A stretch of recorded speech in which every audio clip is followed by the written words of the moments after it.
Action. Setting, Colony of Virginia, 1630. Today, our reporter Ty Beckstein from Eyewitness History is giving us an inside glimpse into the lives of the prestigious Hall family. Adam Hall oversees this 200-acre plantation along the shores of the Potomac River in Virginia. We are grateful that he has agreed to take some time from his busy day to meet with us today. We are anticipating learning many new things from him today. Let's listen into their conversation. Good afternoon. Thank you for meeting with me. Your estate is very impressive, Mr. Hall. There are more buildings and fields here than in some small villages I've been in. Thank you. Yes, we are very self-sufficient on our plantation. We have been blessed here in Virginia with a wonderful growing climate and fertile soil. Living along the river provides us with the water we need as well.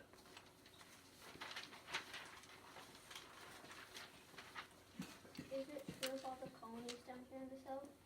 Yes it is. The other colonies that make up our southern region, Maryland, the Carolinas, and Georgia, all enjoy the same coastal plains that produce such a wonderful growing season. In fact, many of the northern and middle colonies depend on our agriculture for items they need for everyday life. What are your main exports? Our biggest crops are tobacco, cotton, rice, and indigo. We also ship a lot of our goods overseas to England. Keeps us very busy. It may seem overwhelming to outsiders. However, our plantation is actually very self-sufficient. We have everything we need right here. What do you mean? Well, in addition to our main house and barns, we also have a blacksmith shop, a dairy, a smokehouse, a laundry, and of course our slaves' quarters. Do you own slaves to help you with your daily life? Well, of course. Almost anyone who runs as big an operation as my family requires all the help they can afford. When I first began helping as a plantation farmer with my dad, we weren't so lucky to have slaves. We had indentured servants who would work for us for about 7 years. We had to pay for their passage across the Atlantic and provide them with food and shelter. In exchange, they provide us with labor until their debt was paid off.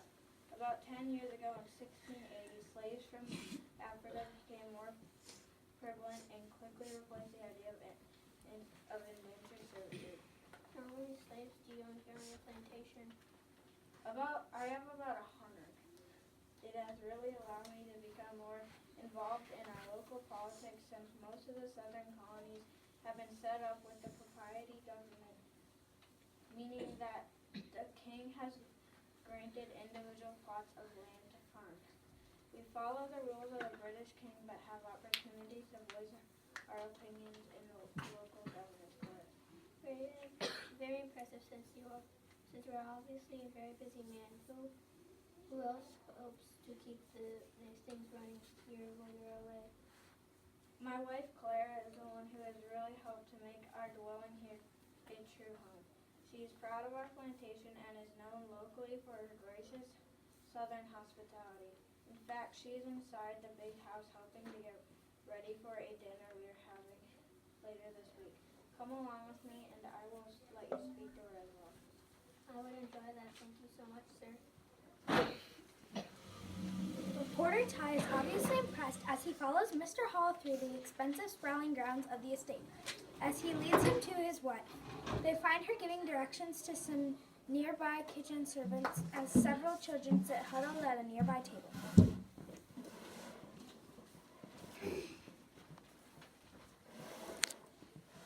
Good morning, Elizabeth. I brought along a visitor that I was hoping you could talk to.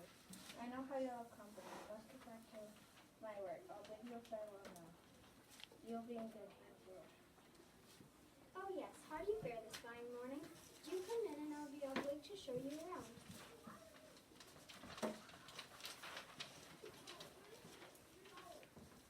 I just can't get over how big this place here is, and there are so many people everywhere.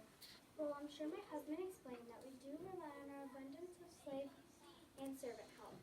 Everyone has a certain job that keeps the whole operation prosperous for us. I myself am quite busy this morning as we prepare for a ball that we are hosting later this week.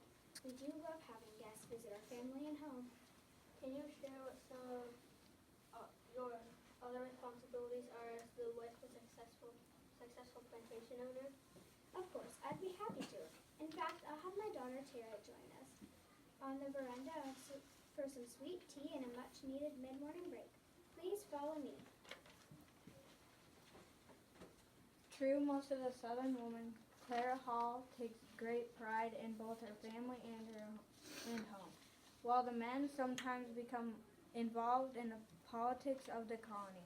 Successful plantation women were critical to the overall vibrancy and life of their Southern home.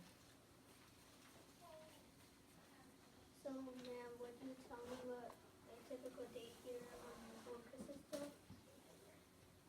Certainly, my main responsibilities consist of managing all the family and house activities, the sewing and meal planning, and of course the children's schooling.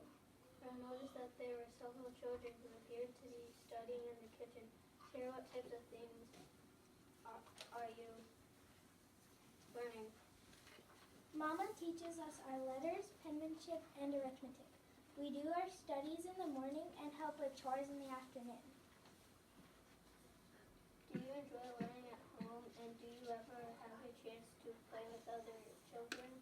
Oh yes, sometimes when our work is done, we play games like Cobb's Castle, 9 Pins, and Marbles.